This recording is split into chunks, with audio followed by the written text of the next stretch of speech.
बिस्मिल्लाहिर्रहमानिर्रहीम रब्बि इश्रह ली सदरी वयस्सिर ली अमरी वहलुल उक़्दतम मिन लिसानी यफ़क़हू क़ौली।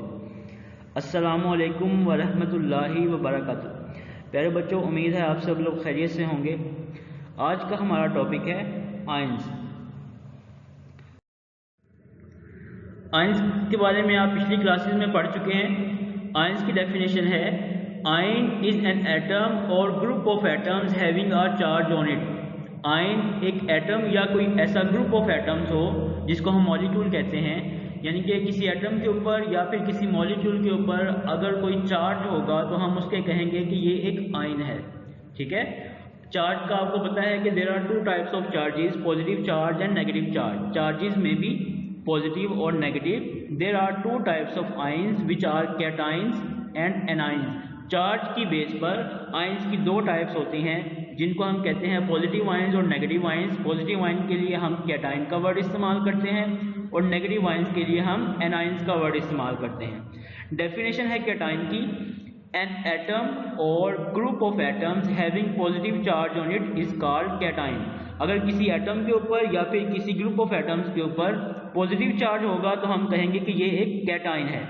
ठीक है। नेक्स्ट है कि कैटायंस बनते कैसे हैं। इस पर हेडिंग आप लिख सकते हैं formation of cation. The cations are formed when an atom loses electrons from the outermost shell. Cations तब बनते हैं जब कोई एटम अपने आउटर मोस्ट शेल में से, सबसे बाहर वाले शेल में से इलेक्ट्रॉन्स को लूज करता है।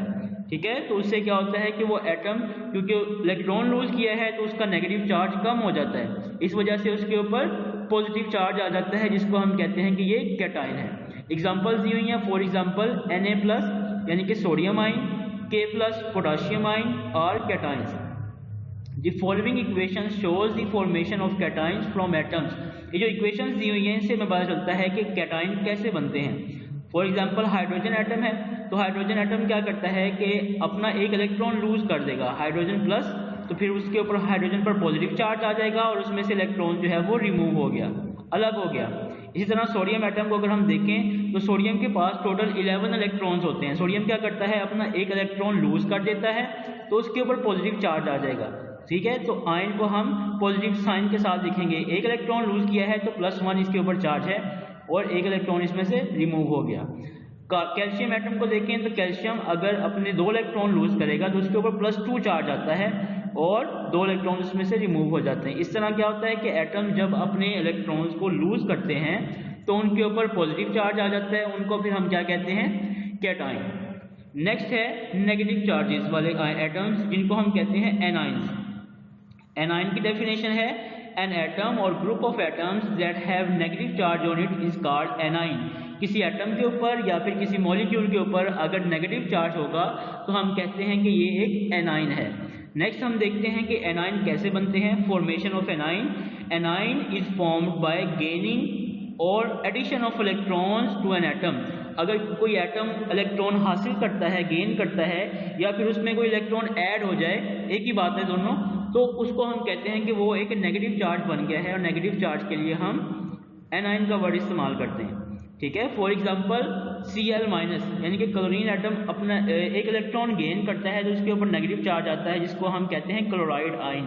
एंड O-2 यानी कि ऑक्सीजन की जब 2 इलेक्ट्रॉन गेन करेगा तो उसके ऊपर नेगेटिव चार्ज आएगा जिसको हम कहते हैं कि ये अब ऑक्साइड आयन बन गया है।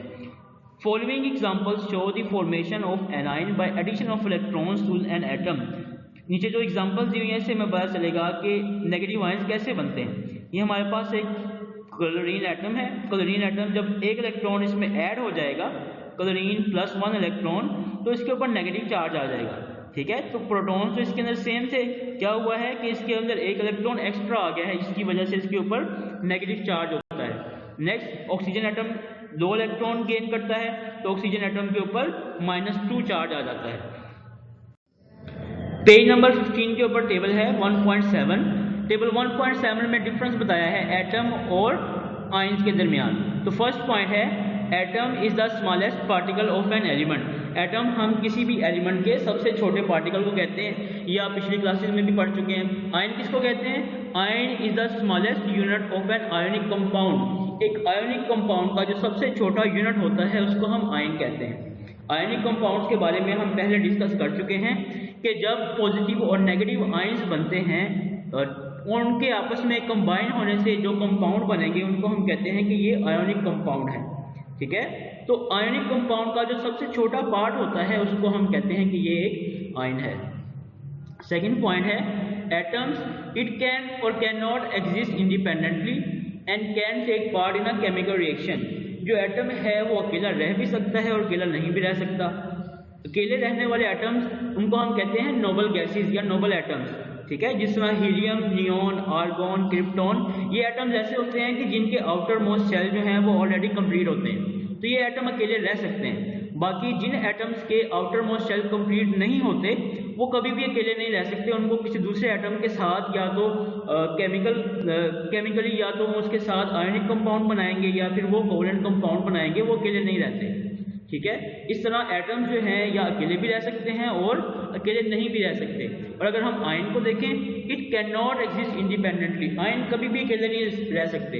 And is surrounded by oppositely charge ions, वो ये फौरन जो है इसके इर्द गिर्द ऑपोजिट चार्जेस इकट्ठे हो जाते हैं। आयंस के ऊपर आपको पता ना कि पॉजिटिव और नेगेटिव चार्ज होता है, तो इस चार्ज की वजह से क्या होता है कि उसको ऑपोजिट चार्ज फौरन घेर लेते हैं, इस वजह से आयन जो है वो कभी भी अकेले नहीं रह सकते। नेक्स्ट है एटम इज इलेक्ट्रिकली न्यूट्रल, यानी कि एटम के ऊपर कोई चार्ज नहीं होता, ये न्यूट्रल होता है।